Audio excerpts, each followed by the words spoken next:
Joining me now, Republican Senator Bill Cassidy of Louisiana, one of only 7 Republicans who voted to convict Donald Trump in his impeachment for attempting to overturn the 2020 election. Senator Cassidy, welcome back to Meet the Press. Thank you.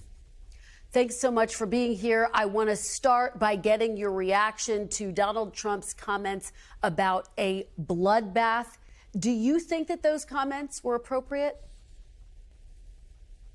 Two things about that. The general tone of the speech is why many Americans continue to wonder, should President Trump be president? That kind of rhetoric, it's always on the edge, maybe doesn't cross, maybe does, depending upon your perspective. I also think, though, that the mainstream media contributes to it.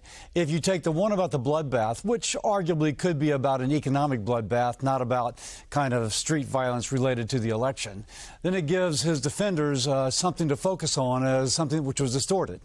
So, yes, he always walks up to the edge on that rhetoric. And again, that's why people are concerned.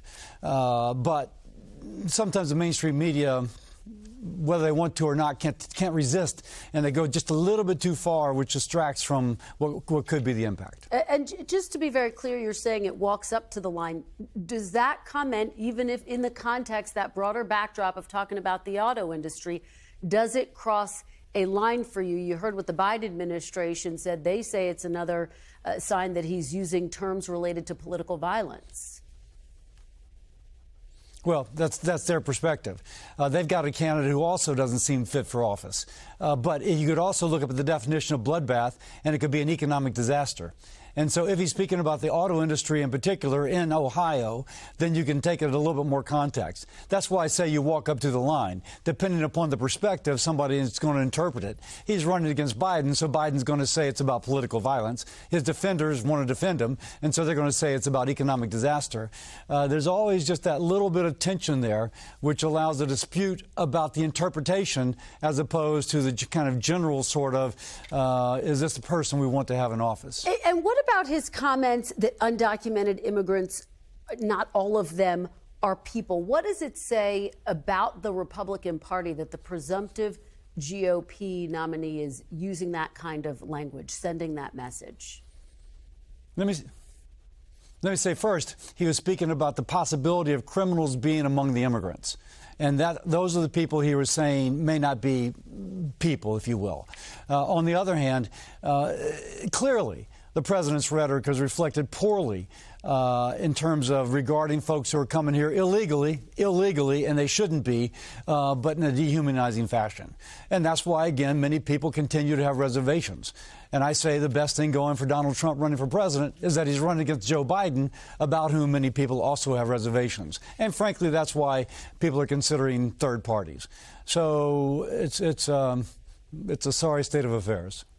Well, let me ask you about some recent comments he made about January 6th. He said on the first day of a second term, he would, quote, free those who've been charged and convicted with January 6th and committing crimes related to January 6th. Do you think that's appropriate, that people who've been convicted, in many cases have pled guilty, should be pardoned? I do not think it's appropriate. We're a nation of laws, and those folks were convicted. Many times they pled guilty. If you plead guilty, i.e., obviously you are not a patriot, you're somebody who committed a criminal act. So I think that would be a wrong signal if you're the chief executive and you're responsible for enforcing the laws. Senator, you know, it's interesting. When you became one of those who voted to convict former President Trump in his second impeachment, you said, our Constitution and our country is more important than any one person. Do you believe that former President Trump would follow the Constitution in a second term? Now, that is a hypothetical, which is hard for me to kind of go at. And frankly, Kristen, that's the kind of question that people ask, almost begging an answer. All I can say is that we have checks and balances within our system that if any one person attempts to act in an unconstitutional fashion, that they can be theoretically checked. I'll also point out that Joe Biden has acted in an unconstitutional fashion when he attempted to forgive student loans, and it was stopped in the Supreme Court. He found a workaround. I'm not sure the workaround is constitutional, but nonetheless, we have checks and balances. So I'm not defending the former president, but if you present me with that theoretical, I have to answer it in the context of how our government works. But, Senator, can you really draw an equivalency between a legal battle over student loans and the idea that he tried to overturn a free and fair election? I mean, my question relates to, of course, what happened on January 6th. And I didn't hear you say, yes, that you have confidence that he would defend the Constitution.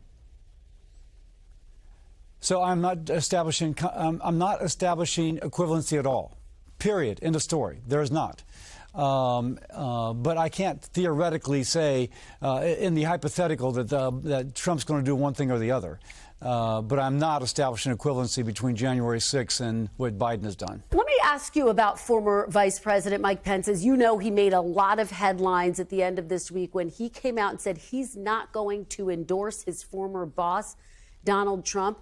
It comes as a number of Trump critics, from Mitch McConnell to Chris Sununu, Brian Kemp, have said they are going to endorse Donald Trump. I know you've gotten this question a lot, but now that he's the presumptive nominee, I have to ask, will you endorse Donald Trump, Senator? I'm smiling because this keeps my streak unbroken on Meet the Press, where I'm asked a question, either this or similar to that. In fact, my staff had an over-under as to how long it would take. At this point, all I will say is that I plan to vote for a Republican for the presidency of the United States. Well, I have to continue the streak and ask you a couple of follow-ups to try to get an answer out of you, Senator. Just again, will you endorse him? Well, you have an answer. Are you ruling it out? I didn't hear you say, yes, you're going to endorse him. Again, no, the answer I'm going to give, and the answer I've given consistently whenever asked on this on Meet the Press, is that I plan to vote for a Republican for the presidency of the United States. You haven't endorsed him yet. Do you have any plans? And I've answered this question so many times before, by the way. I've answered this question so many times before.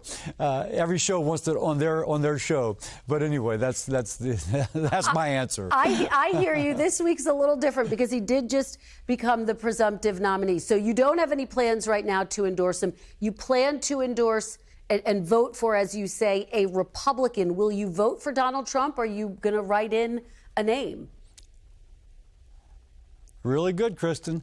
But I plan to vote for a Republican for the presidency of the United States. You're not going to tell us. Would you rule out voting for Donald Trump? Let me ask you that.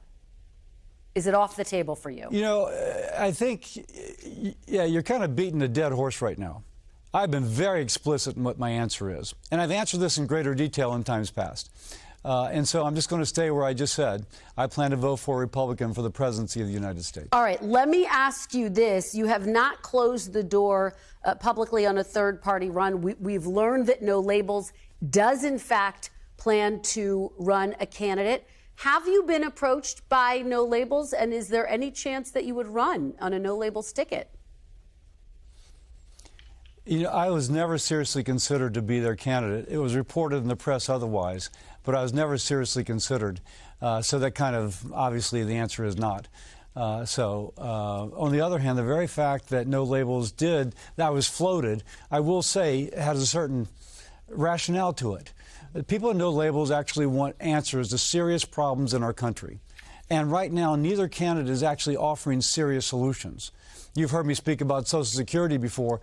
Neither candidate is offering something which has a snowball's chance of passing Congress, and yet Social Security will become insolvent in about 8 years. So wait, it's going insolvent in 8 years, and neither candidate is offering a solution which has a snowball's chance in Hades in order to get him passed. So the very fact that I speak about that means that, wait a second, this might be somebody whom we would consider because this person is talking about serious answers to serious problems. Just to be very clear, I'll point out, by the way, that if Social Security goes insolvent, there'll be a 24% cut in benefits for everybody receiving it. That's why it's so serious. We're getting to Social Security right now, but just to be clear, you're not running on a No Labels ticket. I just want to be clear about that. I'm not. Okay, let's get to Social Security. You say neither candidate has a plan. Biden has put forward a plan. Part of that would be raising taxes on businesses, large corporations. On Monday, Donald Trump said he would be open to cutting Social Security. He walked those comments back. But do you think that Trump can be trusted on the issue of Social Security, to protect Social Security? define and protect Social Security. Neither candidate has put up a plan that will prevent the mandatory 24% cut in benefits when the trust fund goes bankrupt.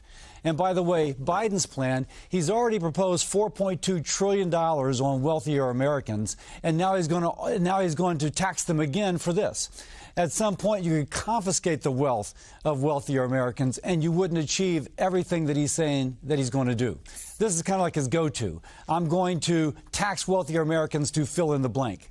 It's just not practical the way he's proposing it, but it gives them a talking point. People want to move beyond talking points. They want actual answers. We're not getting them. Senator, part of your plan involves an investment fund, and the challenge and the criticism is that would that not pose serious risks to investors, essentially leaving Social Security to the chance of the market, the stock market?